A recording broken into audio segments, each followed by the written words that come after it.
Welcome to Mental Health Momentum, a Silicon Slopes podcast. I'm Dr. David Morgan. I am a licensed psychologist and the Director of Mental Health Awareness here at Silicon Slopes. And on this podcast, we talk about mental health issues in business and beyond and look for solutions. And I am joined here today by my guest, retired Air Force Colonel Derek Oakes. Derek, good to have you. It's good to be here. Thanks for having me. Let me tell you a little bit about Derek. Derek is a keynote speaker, author, and a leadership air power consultant with over 30 years experience as a pilot, leader, commander, program manager, executive, senior consultant, author, and speaker. Derek graduated from the Air Force Academy in 1991 with a Bachelor of Science in Western Area Studies History and a minor in Spanish. He completed pilot training at Laughlin Air Force Base in Texas in 93 and operationally flew the C-130E, C-17A, and A-10AC. He has a master's degree from Webster University and also completed Squadron Officers School, Air Command and Staff College, Army Command and General Staff College, and Air War College. Aside from the technical schools from his time in the Air Force, he is a pilot with over 5,200 hours in 30 different types of aircraft, including nearly 800 hours of combat time. He is currently a single and multi-engine instrument commercial flight instructor. While in uniform, Derek commanded combat plans flight in Korea, a fighter squadron in Georgia and Afghanistan, and a fighter group in Georgia and Florida, which entailed 4 squadrons, an air traffic control facility, 2 airfields, and 2 training ranges. He also had many assignments in the Air Force on many continents and was involved in several operations, including Southern Watch, Green Clover, Able Sentry, and Enduring Freedom. After his time in the Air Force, he's been on several boards, led multiple small businesses, and has acted as Defense Department subject matter expert. He's an author as well, wrote a book called Rising Above, which he co-authored with his father, General Robert C. Oakes.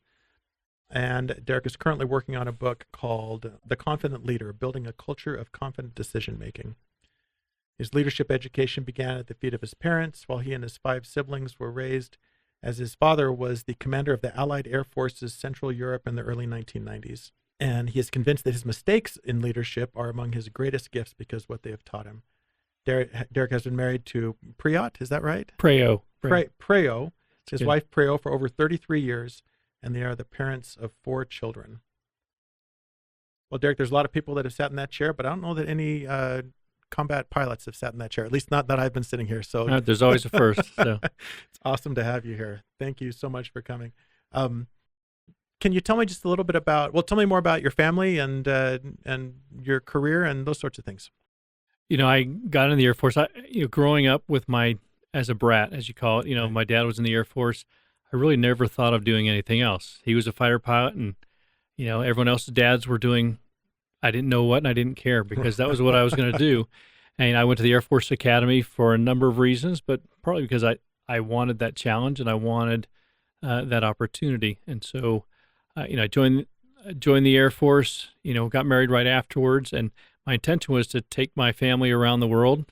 We had a son who had special needs. He was in a wheelchair at an early age, and so they limited where I could go. So I spent about 17 years in the Southeast United States, which I love the Southeast United States. It surprised me. And I went overseas a lot. My family did not. Yeah. I got to fly in a lot of really interesting places, work with a lot of really interesting people, and I think the best thing, like now, what I've carried with me most is the number of leaders that I got to work with and work for. Some of them were fantastic, some of them were less than fantastic, but each of those taught me something. And I was given opportunities to make decisions, opportunities to lead at a very early age, responsibilities that I probably wasn't ready for. But I appreciate that because of what I learned from them. Flying airplanes is awesome. Leading people is even better. Yeah. And so I appreciate both those things. And it's interesting about leadership because there aren't necessarily any qualifications to become a leader. Sometimes there are, like in the military, obviously you'd have to, kind of go through the process and get promoted and those sort of things. But if someone starts a business and it becomes successful, they become the leader of that business with maybe no training or no understanding of what it means to be a good leader. Just they're only there because of their success. So I see what you're saying about how with leadership, you might come across some who are great and then some who maybe aren't so great. So as part of your consulting, you teach people how to improve their leadership skills? Yeah. And, working with small and large business, what I found is that You're right. There isn't a lot of leadership training. In the Air Force, we talk about leadership, and my dad was, to me, famous for saying that we talk leadership and then we promote action officers, meaning we promote people with strong resumes, people who have done great technical things or did really well in school. That doesn't always translate into leadership. And we try and, in the Air Force, you try and train them and give them, leadership training. Out in the commercial sector, it's, I have an idea, I want to start this business.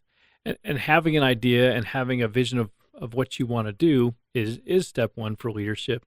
But that doesn't mean you know how to, communicate that to people. That doesn't mean you know how to treat people. It doesn't mean you know how to hire people and inspire people, and all those skills, like I've said, in large business and small businesses, it's often lacking, and being able to inspire, trust, and then trust people with that vision is a real challenge. Yeah.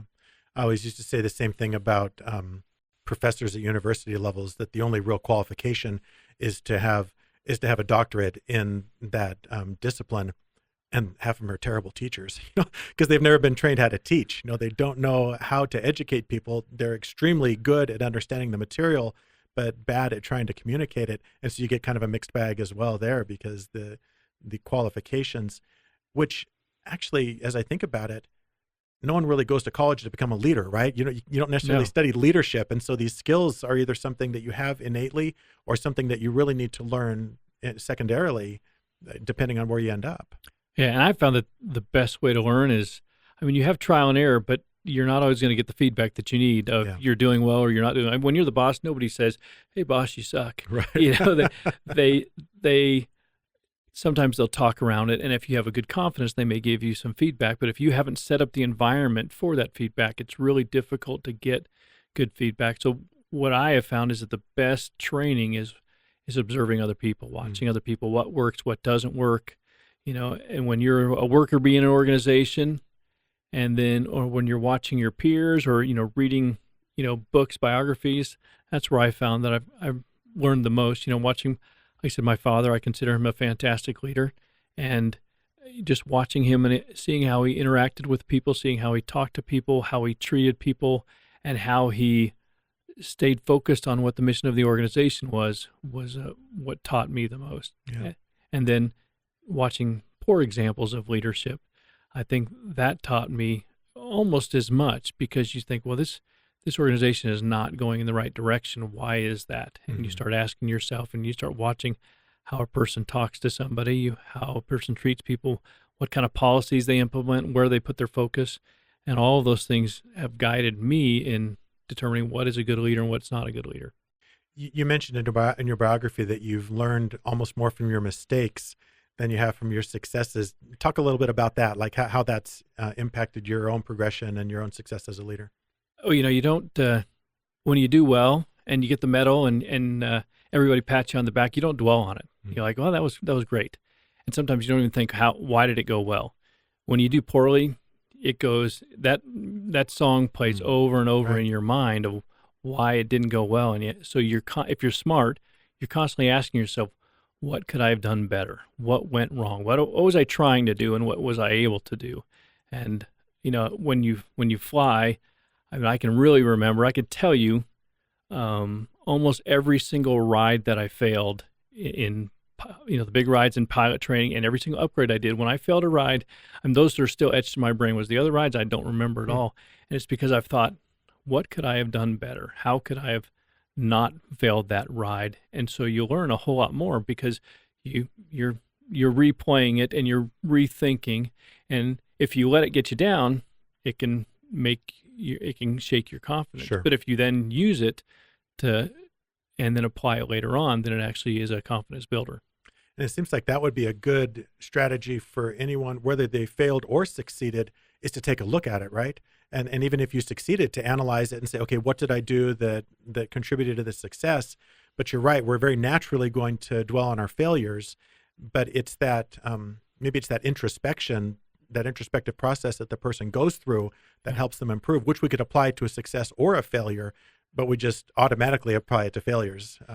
Well, you're exactly right. In fact, in one of my keynotes, what I talk about is, I talk about vision, like I've kind of mentioned, You create, a leader creates a vision, a leader creates or shares trust of that vision with his team, and then there has to be a perpetual systematic debrief loop, of how are we doing, something that's going to provide course corrections, not something to criticize and to berate, but something that goes back to the objectives, back to the vision, and say, are we on track? Are we going where we want to? Are the actions we're taking getting us where we want to go, and realizing that vision? And if you don't have that systematic debrief format, then you can get way off track without really realizing it. Or if you have a beautiful vision and you just assume you're right, which is terrible, then you can get way down track and accomplish a lot of things that aren't what you want, because you don't have that systematic debrief. You and I have talked before about this idea of kind of like connection, and how that you can use that for support in trials. And in the military, you talked about how there's this kind of this sense of family, like in your squadron, or was it called a squadron in the Air Force? Yeah. So how does that feeling of like connectedness and belonging help people like when they're struggling? I think some of my closest friends, or some of the people that I would rely on heavily, I know that I could call them to, even if I haven't talked to them for 30 years, I could call them and say, hey, I need your help. Are people I went through basic training with, people I went through my freshman year at the Air Force Academy with, or people that I went to combat with, because there's almost this, I don't know what you call it, shared suck. And when you go through something difficult, when you go through something that really leaves an imprint on your mind, and you do it with somebody else, they're sitting there enjoying that same pain as you are, there's a bond and a cohesiveness that grows out of something like that.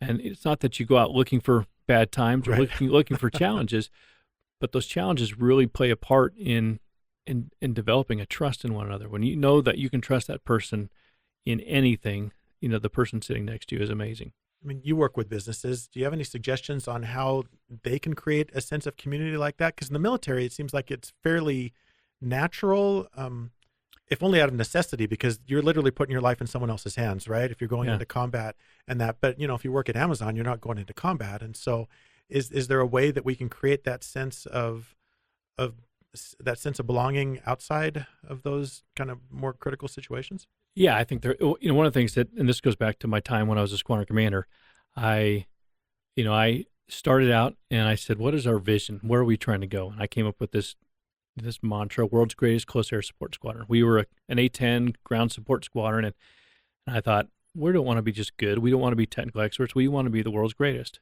And we trained, and everything we did was focused on that. And then I brought all the pilots into my office, and if they were married, I brought them in with their spouse. And I said, what is your vision? What do you want to do? What do you want to get out of the Air Force? And I didn't, it was kind of an afterthought that I did that. It was just trying to get to know my people. But I think the real value of it was my vision became their vision became my vision. So now all of a sudden we are part of a team, and we were going to do hard things. I asked them to work unbelievably hard. We were deployed to Afghanistan for 7 months, just about.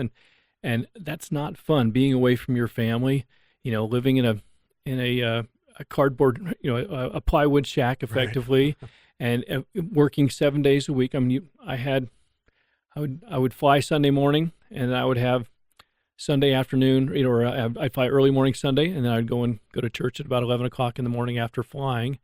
And then sometimes I'd have to go back to work afterwards. That was my time off, a couple hours that I would take to go to church and then go to the gym every day. But really, everybody was doing that exact same thing.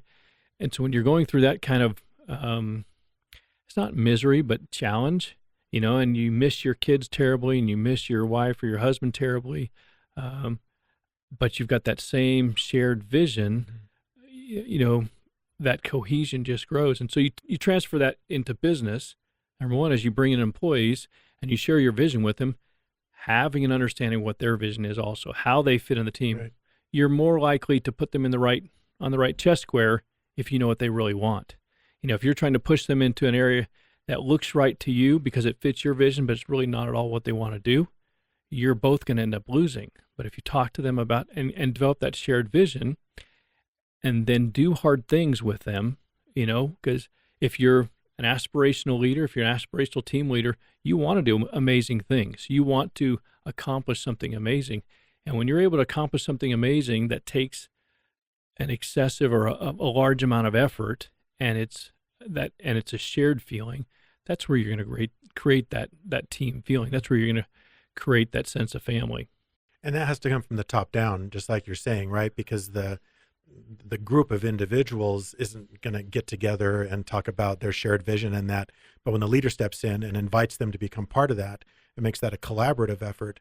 Then they will almost always participate. And then they feel like they've got some, I don't know, like some skin in the game, or like they've contributed to the overall goal. And I think that probably creates a greater sense of solidarity or even commitment to what they're doing as a result.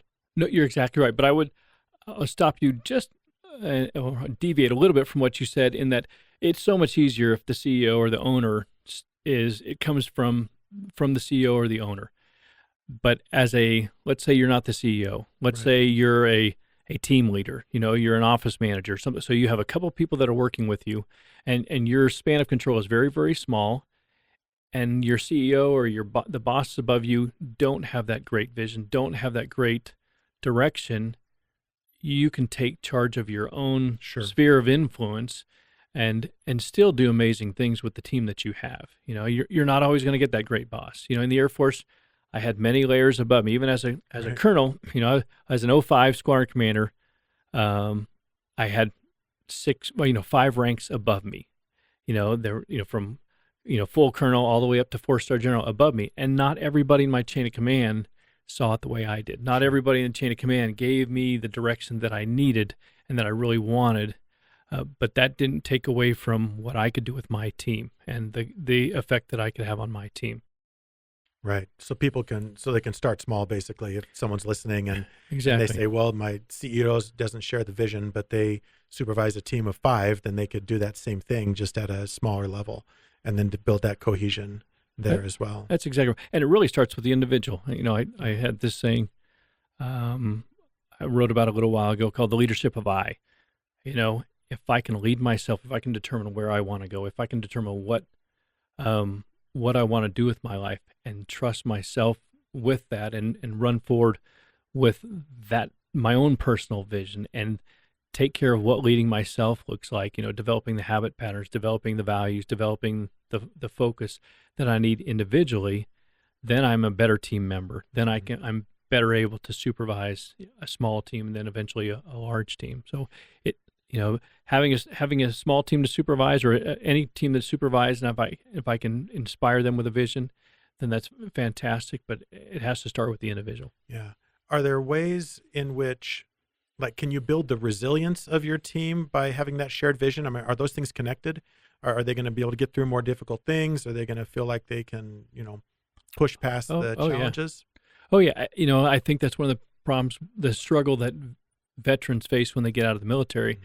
They're lost. They have this team of, team members, in their squad, platoon, squadron, whatever it is, and they're all from different parts of the country. They all look differently and like different things, and yet with regard to the job, they work together well, and that sense of team makes a difference. Then they jump out and they don't have that, and they feel really lost. And veteran suicide rate is very high, veteran homeless rate is very high, because they're not sure how it is.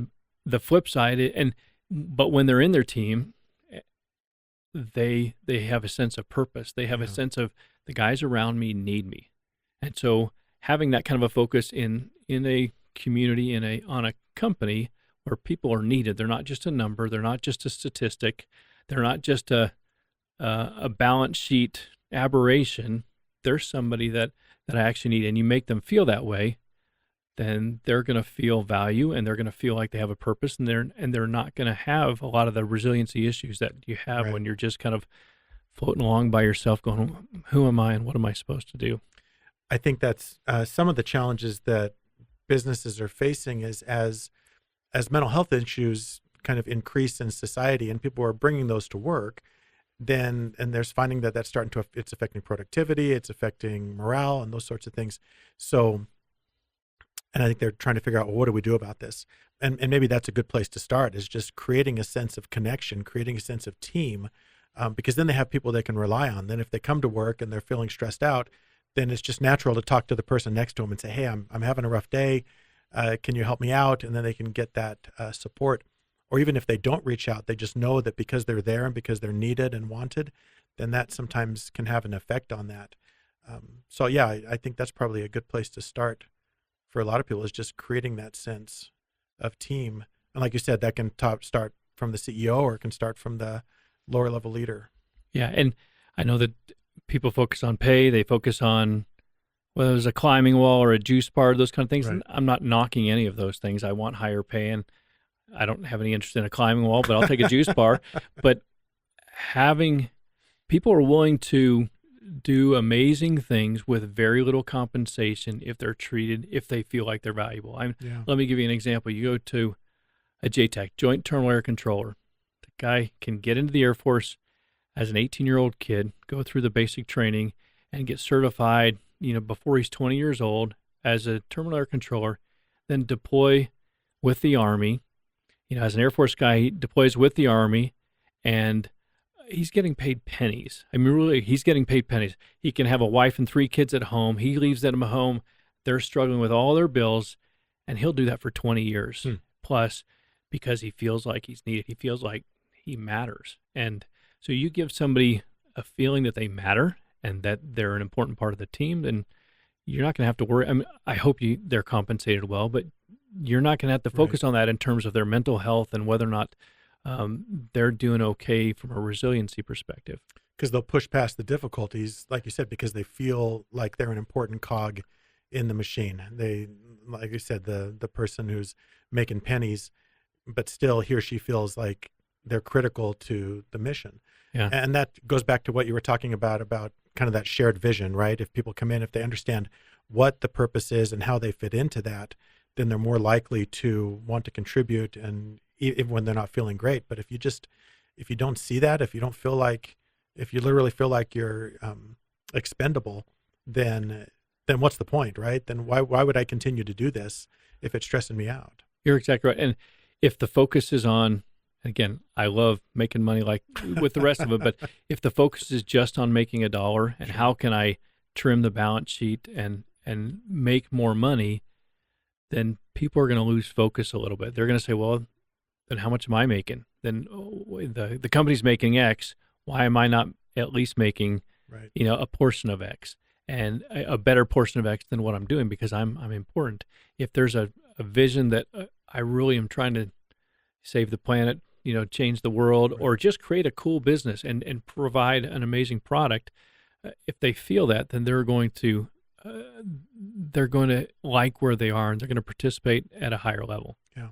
And I think that extends to, I think it can extend to all areas of their life, because if they feel valued at work, then they're more likely to be happier at home, which is going to create a better situation there. There's so many things we can do from a leadership perspective and just helping people feel a part of it. And I think the military is kind of a natural example of that, but I think there's many lessons to be learned for businesses as well. Yeah, I would agree with that. Yeah. All right. Last question. What do you think? So as far as the leader goes, what can they do to set the tone for like a resilient and mentally healthy workplace? A lot of people talk about work-life balance and taking care of things outside of the job. And I think that's important to see.